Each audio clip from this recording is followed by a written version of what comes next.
alaihissalam di dalam hikmah yang ke-57, al-qanaatu malun la yanfad. Qanaah itu merupakan kekayaan yang tiada habisnya. Amirul Mukminin, Maulal Muwahhidin, Ali bin Abi Thalib alaihissalam bersabda bahwa qanaah merupakan kekayaan yang tiada habisnya. Secara ringkas dan secara zahir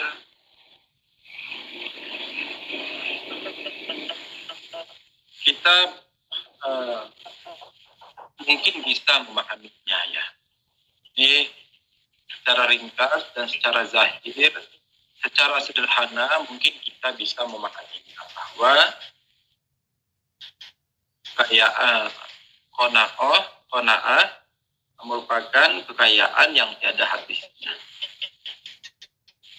Tetapi apa maksudnya? Satu, dan kita akan memberikan satu persoalan atau satu syubhat mengenai qanaah, lalu kita akan menjawabnya.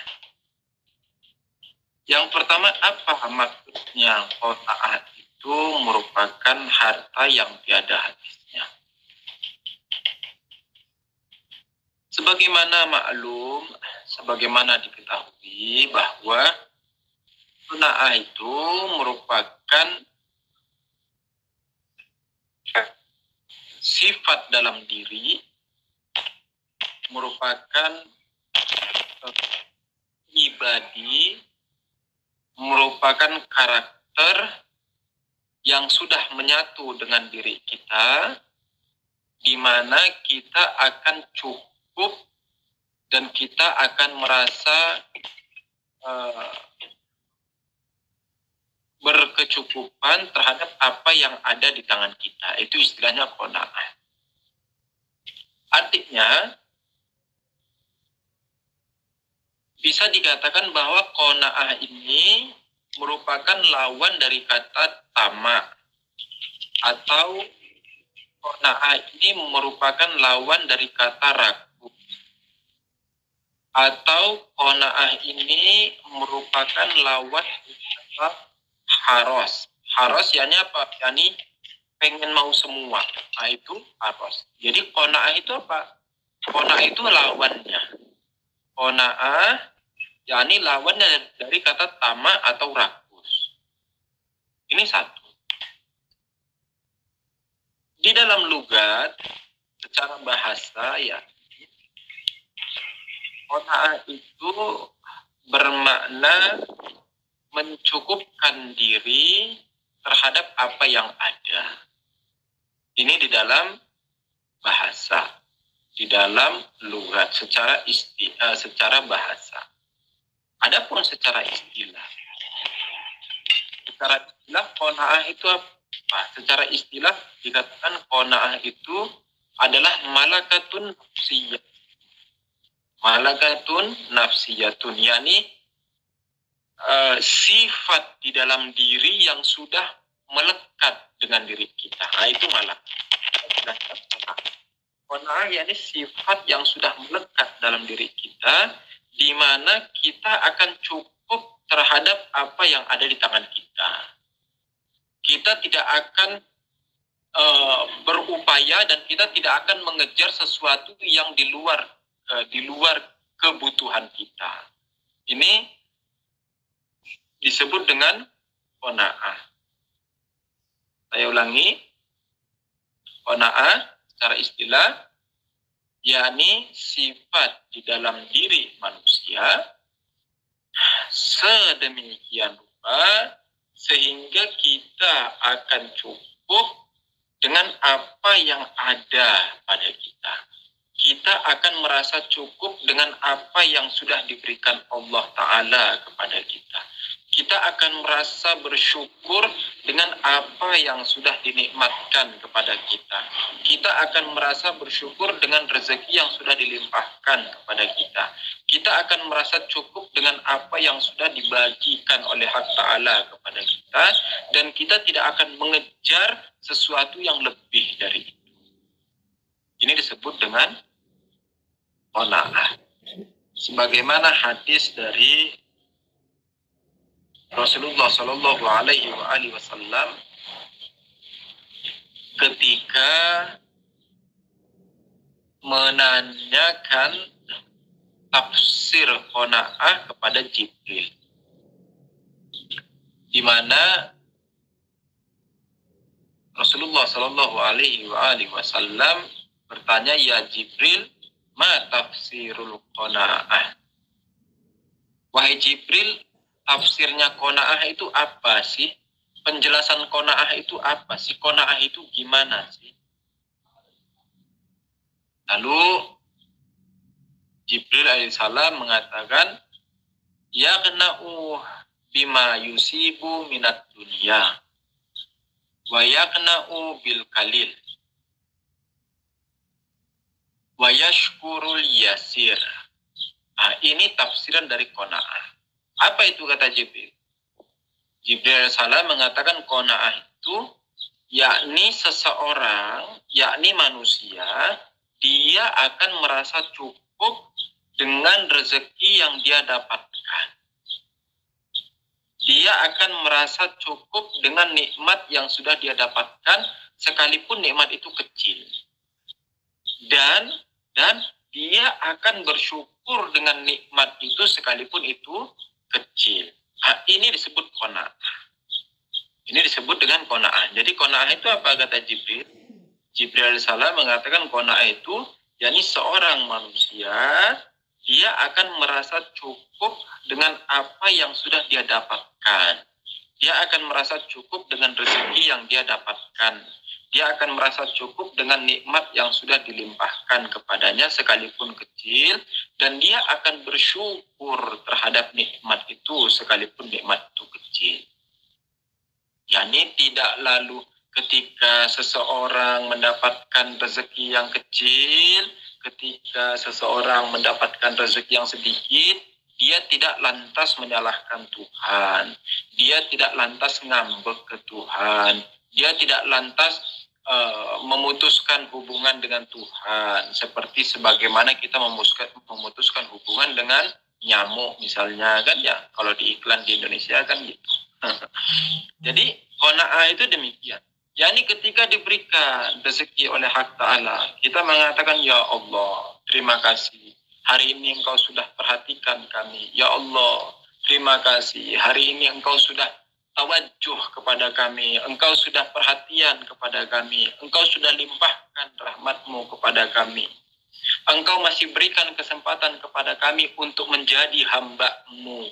Engkau masih berikan kesempatan kepada kami untuk memuja-Mu. Engkau masih berikan kesempatan kepada kami untuk menyembah-Mu. Dan di lain itu, di samping itu, di luar itu, Engkau juga berikan rahmat-Mu. Engkau juga berikan rezeki-Mu kepada kami, sehingga kami bisa menikmati rezeki itu. Kami bisa makan, kami bisa tinggal, kami bisa melihat indahnya dunia.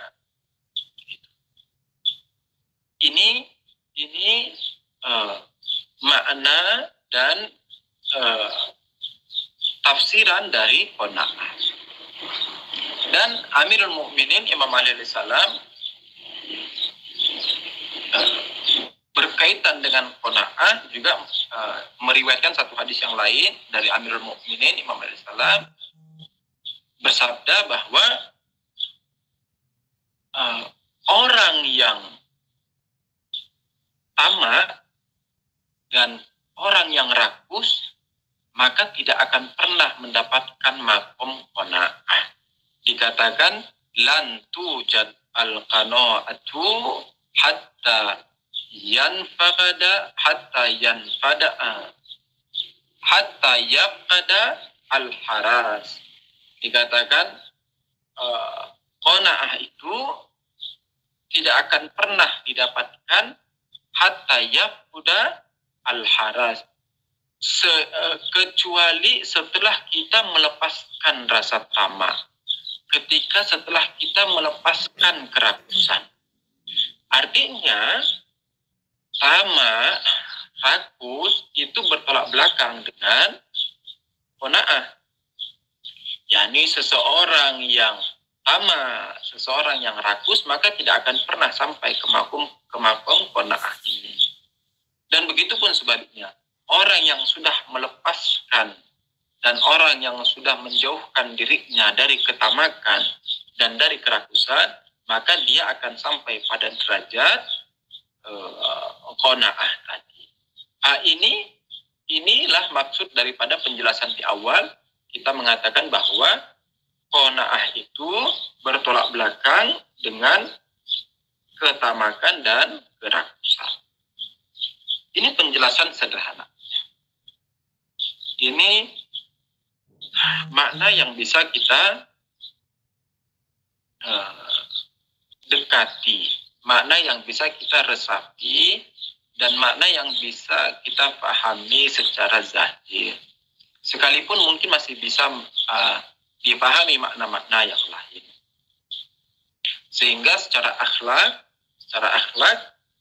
dikatakan qanaah itu merupakan salah satu sifat terpuji, sedangkan ketamakan dan kerakusan adalah salah satu dari sifat tercela. Kenapa demikian? Karena ketika seseorang memiliki rasa tamak, ketika seseorang memiliki sifat rakus di dalam dirinya, maka dia tidak akan pernah puas dengan apa yang dia miliki saat ini. Dia tidak akan pernah merasa cukup dengan apa yang sudah dia dapatkan.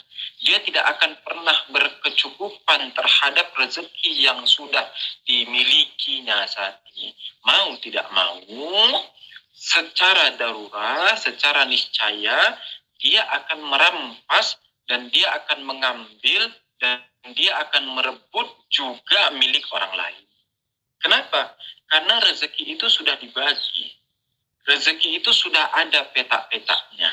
Rezeki itu ada dua. Ada rezeki yang mendatangi kita dan ada rezeki yang kita kejar. Tetapi rezeki yang kita kejar terkadang itu bukan lagi milik kita, melainkan itu sudah milik orang lain. Ketika seseorang merasa rakus dan ketika seseorang sudah diliputi dengan ketamakan, seluruh tubuhnya, seluruh dirinya sudah diliputi dan diselimuti dengan sifat ketamakan dan kerakusan, niscaya dia akan hal ini akan membuat dia berani untuk melangkah lebih jauh dan mengambil hak orang lain, mengambil milik orang lain, mengambil wilayah orang lain, mengambil jatah rezeki orang lain. Inilah akibat dari ketamakan. Akhirnya apa? Akhirnya dia akan terus mengejar dan merasa selalu kurang. Orang rakus kan begitu, orang tamak begitu. Contoh misalnya, kita lagi makan, anggaplah misalnya kita lagi berdua lah, biar gampangnya, kita lagi berdua, sudah ada ayam ada dua misalnya, atau ikan ada dua, sayur, nasi. Kita ambil nasi kita, teman juga ambil nasinya. Kita ambil ikan kita satu, teman juga ambil ikan dia satu. Lalu kita ambil sayur, teman juga ambil sayur.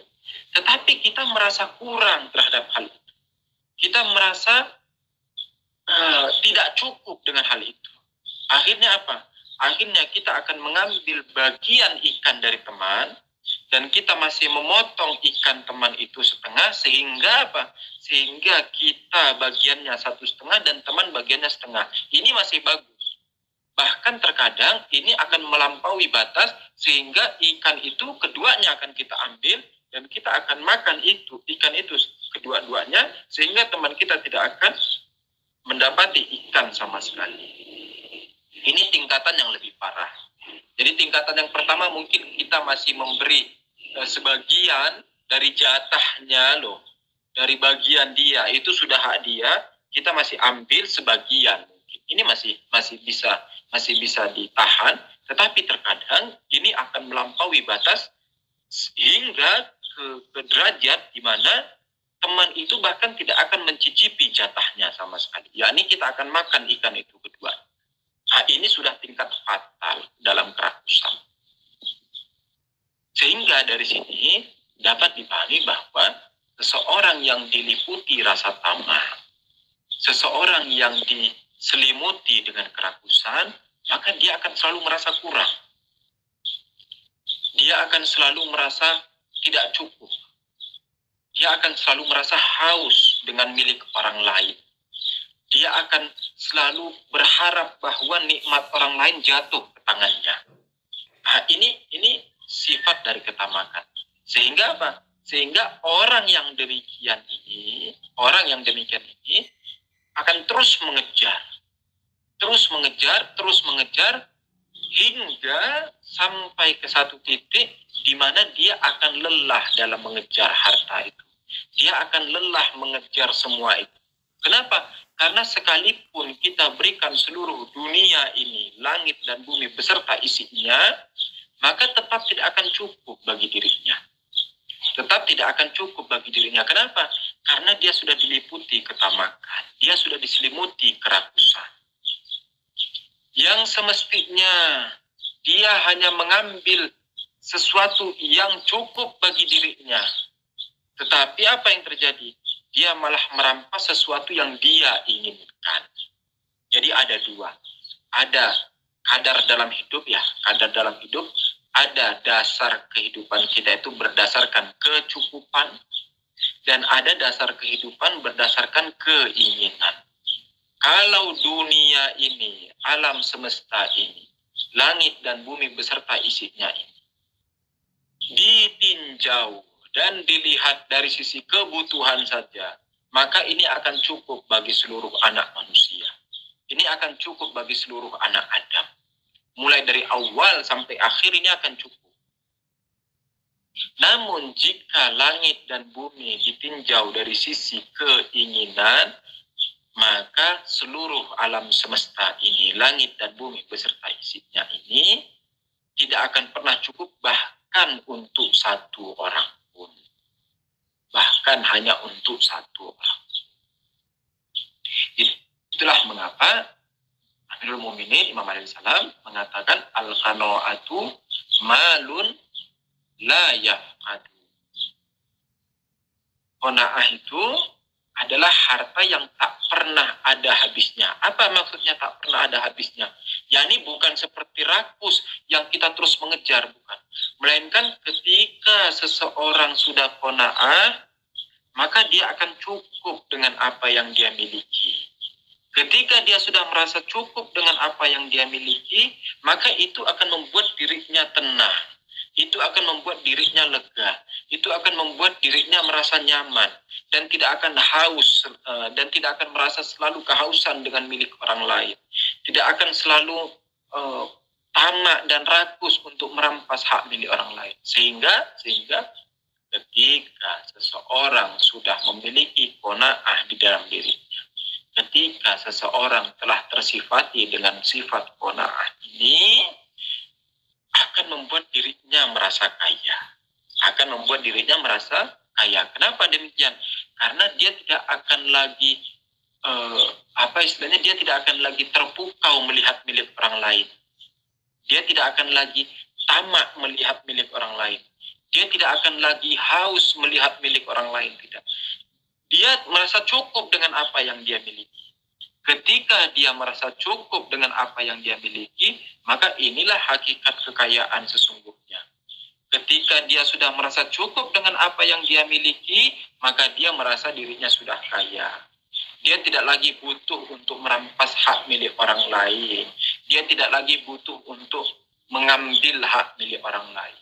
Nah, ketika demikian, ketika seseorang sudah merasa cukup dengan apa yang dia miliki, dan dia tidak akan merampas hak milik orang lain lagi, maka inilah hakikat kekayaan yang sesungguhnya.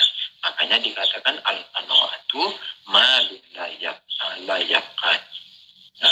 Kekayaan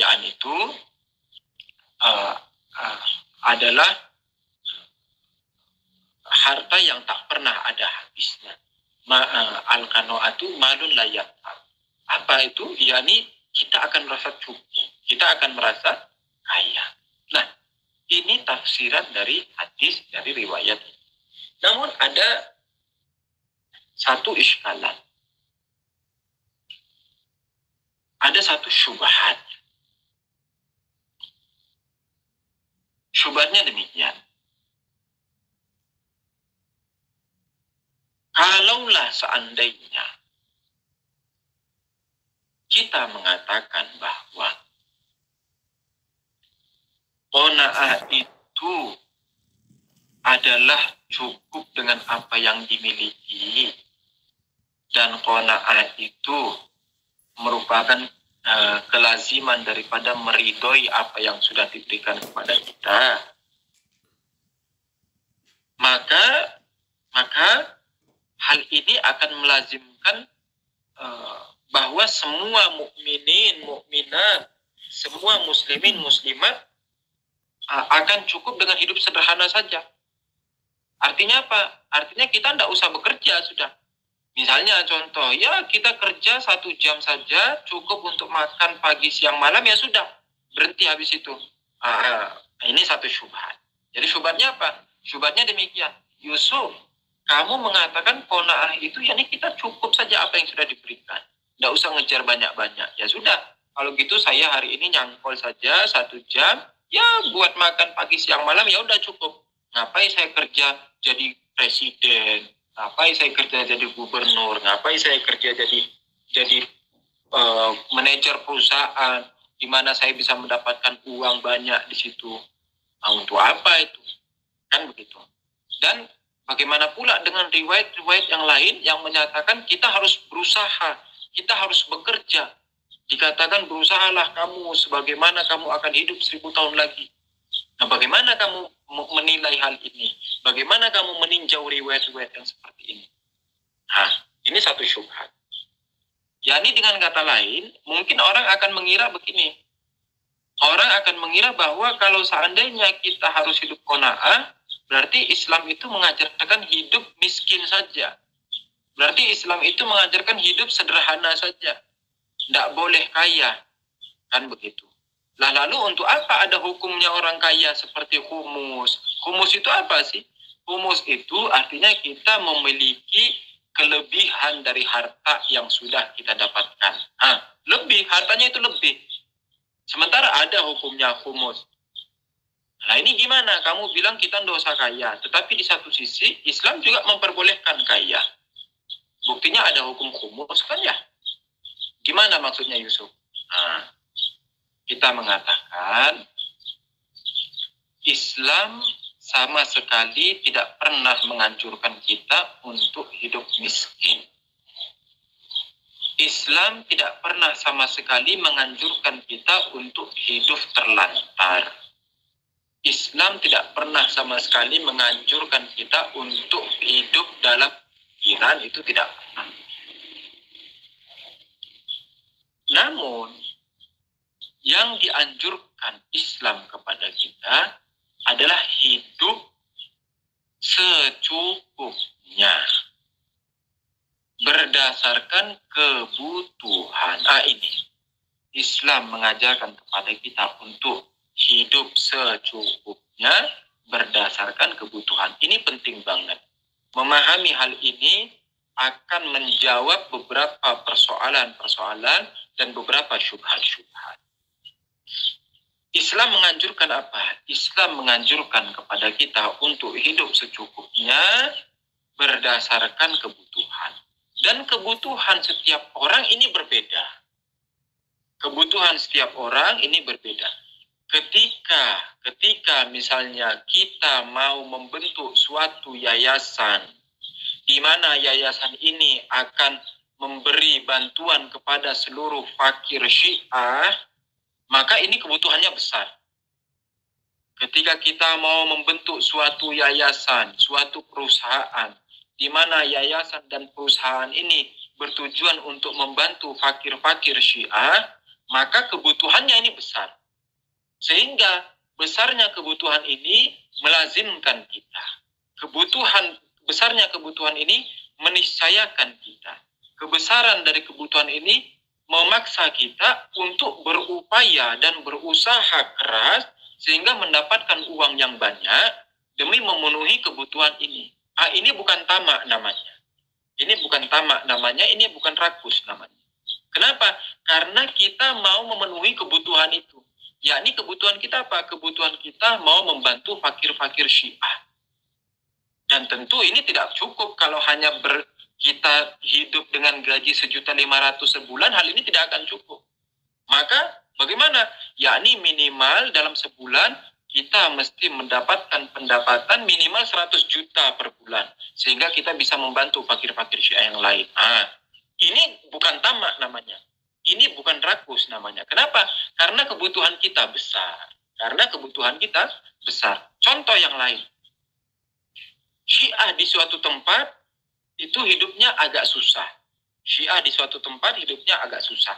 Dan Syiah di tempat yang lain hidupnya agak murafah. Hidupnya sedikit lebih bahagia. Yakni dari sisi ekonomi, dari sisi taraf kehidupan lebih baik misalnya. Nah, mereka ini, yakni para Syiah yang hidup dengan berkecukupan dan para Syiah yang hidup dengan ekonomi yang lebih baik ini, mereka harus membantu Syiah-Syiah yang lain yang hidup dalam kefakiran. Orang-orang Syiah yang kaya raya ini harus membantu Syiah-Syiah yang miskin. Orang-orang Syiah yang mampu ini harus menarik Syiah-Syiah yang miskin ini. Harus membantu dan menyelesaikan persoalan-persoalan Syiah yang miskin ini. Nah, dengan hal ini, sekalipun mereka mencari usaha yang banyak, itu tidak disebut dengan tamak. Kenapa? Karena bukan untuk dimakan sendiri. Karena bukan untuk memenuhi isi perutnya. Bukan untuk berfoya-foya, bukan. Melainkan tujuannya apa? Tujuannya untuk membantu saudara-saudaranya yang miskin dan fakir tadi. Maka kebutuhannya besar. Ketika kebutuhan besar, maka dia bisa dan diperbolehkan untuk berusaha mencari uang yang lebih banyak. Demi apa? Demi menyelesaikan kebutuhan itu. Ini bukan tamak namanya. Ini bukan tamak namanya. Makanya perlu dipahami apa itu tamak dan apa itu rakus, serta apakah ketika seseorang itu bekerja, mencari nafkah, mencari uang, namun di luar batas untuk hidupnya sendiri, apakah itu disebut tamak? Itu belum tentu. Itu belum tentu. Kenapa? Karena memang misalnya Yusuf untuk hidup dalam sehari, kebutuhan Yusuf untuk hidup dalam sehari mungkin hanya butuh sekitar 100.000 rupiah. Dalam sehari, Yusuf dalam sehari mungkin cukup dengan 100.000 rupiah. yakni nasi, makan 3 kali sehari, dengan nasi, ada ikan, ada sayur. Itu sudah cukup. Dengan membayar listrik, gas, air, apalagi misalnya bensin untuk bekerja dan sebagainya, anggaplah dalam sehari kebutuhan yang harus dipenuhi oleh si Yusuf dalam sehari 100.000. Maka seandainya si Yusuf dalam sehari bekerja, dia tahu bahwa misalnya kalau saya bekerja sampai jam 9, misalnya Yusuf narik ojek, jam 9 udah dapat 100.000. Terus Yusuf mau pulang, udah dapat 100.000 untuk hari ini, ya udah cukup pulang. Itu bisa-bisa saja. Tetapi si Yusuf berpikiran berbeda. Si Yusuf mengatakan, saya punya tanggung jawab yang lain. Apa tanggung jawab saya itu? Tetangga saya yang ada di sebelah, itu belum makan. Tetangga saya yang ada di pulau sana, itu sudah seminggu tidak dapat pekerjaan. Saudara saya Syiah yang ada di pulau sana, mereka dalam kesusahan. Para Syiah orang-orang yang belajar tentang Syiah, orang-orang yang mengabdikan dirinya di jalan Syiah ini, sebagian besar mereka hidup dalam kesusahan. Maka Yusuf akan bekerja lebih dari ini. Maka Yusuf yang harusnya jam 9 udah pulang kerja, dia terus bekerja sampai jam berapa? Sampai jam 2 siang. Sisanya dapat berapa? Ternyata sampai jam 2 siang, dia dapat 500.000. Maka 100.000-nya dia simpan, dia sisihkan. Ini kebutuhan saya. 400.000-nya gimana? 50.000-nya dia simpan. Untuk apa? Ini untuk jaga-jaga kalau ada sakit dan sebagainya. Untuk kebutuhan darurat. 350.000-nya ini sudah bukan hak saya. Maka sudah mulai dibagi. Tetangganya yang Syiah, yang miskin, ini Pak buat makan 50.000. Yang di sebelah sana 50.000. Terus dibagi. Ini dianjurkan dalam Syiah. Jadi ketika kebutuhan kita besar, maka silahkan. Kapan kebutuhan kita besar? Yakni ketika kita tidak melihat hanya untuk diri kita, melainkan kita melihat secara global. Kita melihat saudara-saudara kita Syiah yang lain. Begitu juga misalnya dengan pendidikan anak. Misalnya kita melihat, anak saya nanti mau belajar begini, mau sekolah di sini, butuh biaya, itu disimpan, itu kebutuhan kita, iya. Tetapi kita tahu bahwa anak kita untuk sekolah, misalnya hanya butuh sampai 50 juta sudah bisa selesai sekolah. Sampai sarjana, hanya butuh 50 juta. Lebih dari situ, itu sudah di luar kebutuhan. Maka untuk apa disimpan? Mau ditimbun bagaimana lagi? Kita mau menumpuk harta buat apa? Karena nanti ketika kita mati, setiap sen dari harta kita itu akan ditanya, Yusuf, kamu menumpuk hartamu 2 miliar. Oke? Tiap sen ditanya. Bayangin, tiap sen yakni 1 miliar, 1 dari 1 miliar yakni kita akan semiliar kali ditanyain. 1 ini kamu buat apa? 1 ini buat apa? 1 ini buat apa? Terus sampai ke 1 yang ke miliar itu. Begitu capeknya kita ditanya. Tapi ketika misalnya kita tidak apa-apa, kita cari uang banyak, tapi kita nyerahin, ini untuk si fulan, ini untuk si fulan. Fakir Syiah yang 1 belum makan, fakir Syiah 1 nggak ada pekerjaan, fakir Syiah 1 nggak ada pekerjaan, kasih modal buat bekerja. Nanti ketika ditanya Tuhan, Yusuf kamu punya 1 miliar, tapi kamu buang 1 juta untuk si fulan untuk kerja, oke, ini saya kabulkan, kamu dimaafkan.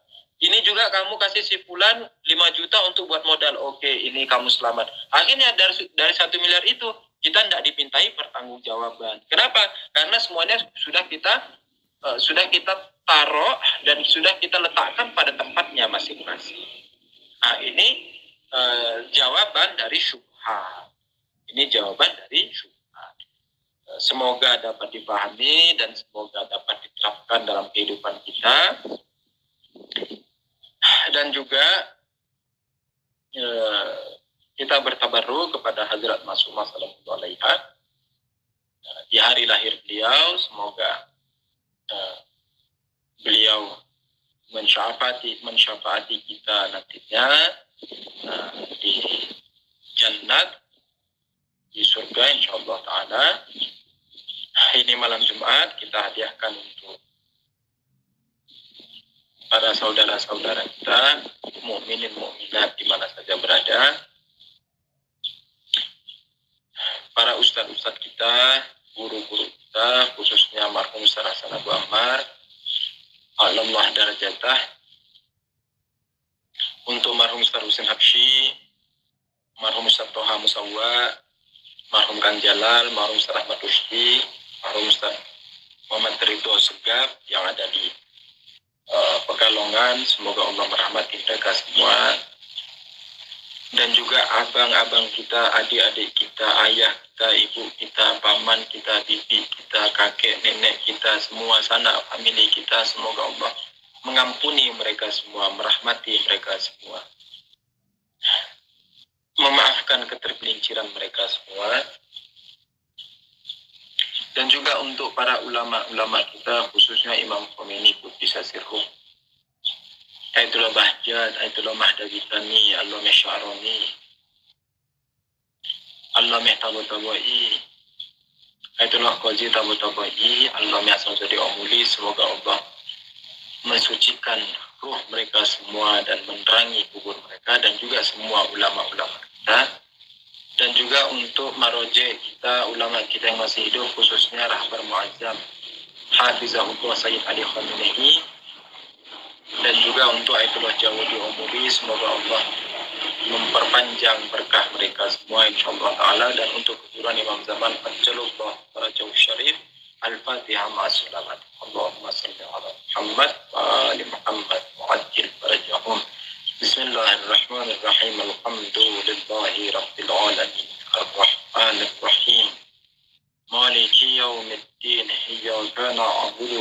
وإياك نستعين اهدنا الصراط المستقيم صراط الذين أنعمت عليهم غير المغضوب عليهم ولا الضالين اللهم صل على محمد وآل محمد وعجل فرجهم اللهم صل على علي بن موسى الرضا المرتضى الإمام التقي النقي وحجتك على من فوق العاد ومن تحت الثراء الصديق الشهيد صلاة كثيرة طامة زاكية متواصلة متواترة مترادفة كأفضل ما صليت على أحد من أوليائك اللهم صل على محمد وآل محمد اللهم صل على الصديقة فاطمة الزكية حبيبة حبيبك ونبيك وأمي أحبائك وأصفيائك التي انتجبتها وبدلتها واخترتها على